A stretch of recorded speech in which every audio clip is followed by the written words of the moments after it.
सामीन अस्सलामु अलैकुम। आज 18 ज़िलक़ादा है, 30 जून है। उधर उमर गौतम के बारे में ख़बर अपडेट हुई है। ख़बर यह आई है कि इस मामले में यानी यूपी के तब्दीली मज़हब के मामले में एक और गिरफ़्तारी अमल में आई है।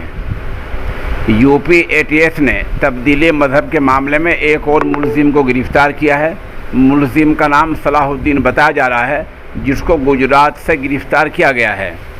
ATS के मुताबिक उमर गौतम और सलाहुद्दीन के बीच में फंडिंग का सीधा मामला सामने आया है। ख़बर थोड़ी तफसील से सुन लें। उत्तर प्रदेश ATS ने तब्दीली मज़हब के मामले में गुजरात ATS की मदद से एक और मुलज़िम को गिरफ़्तार किया है। ATS ने वडोदरा के रहने वाले सलाहुद्दीन को गिरफ़्तार कर लिया है। सलाहुद्दीन को 3 दिन के ट्रांजिट रिमांड पर लखनऊ लाया जा रहा है। ATS के मुताबिक सलाहुद्दीन और उमर गौतम के बीच फंडिंग का सीधा कनेक्शन सामने आया है। ये खबर आज अपडेट हुई है। इस सिलसिले में अर्ज़ ये है कि बहुत से लोग अभी भी गलत कमेंट कर रहे हैं। ये पूछ रहे हैं कि आपके पास सबूत क्या है। हमारा कहना यह है कि हमारे पास ना इधर का ना उधर का कोई सबूत नहीं है।